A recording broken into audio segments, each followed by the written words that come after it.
के प्यार करलू वादा करार तू बुला गइलू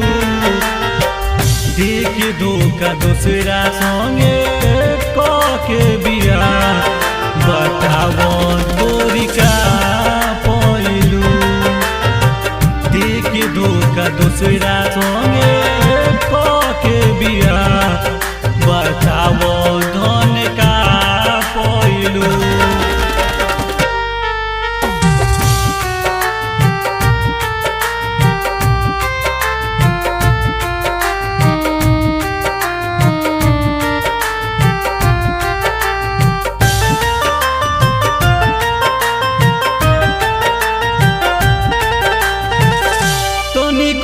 सोचलू ऐसन बिछौलू तू प्यार के जाल हो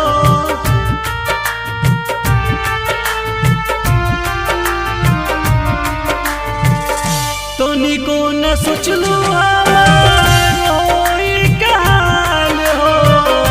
ऐसन बिछौलू तू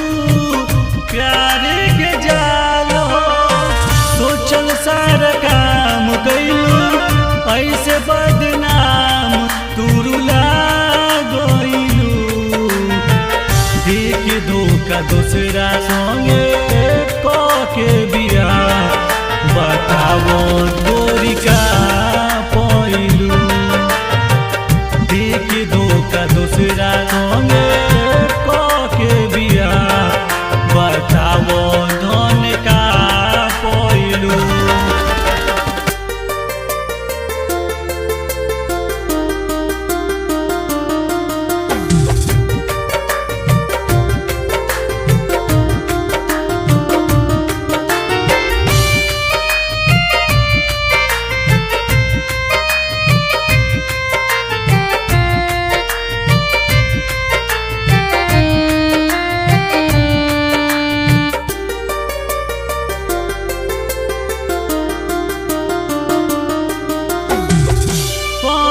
का पइलू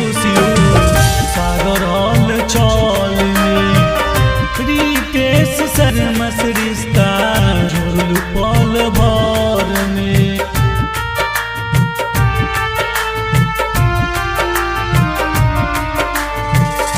पामी का पइलू सागर हल चलनी रितेश शर्मा से रिश्ता जोड़लू पल भर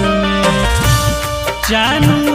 कर तू विचार टूटल सपना हमार तू का कइलू देख धोखा दूसरा संगे के बिया बताओ गोरी का पइलू देख धोखा दूसरा संगे के बिया।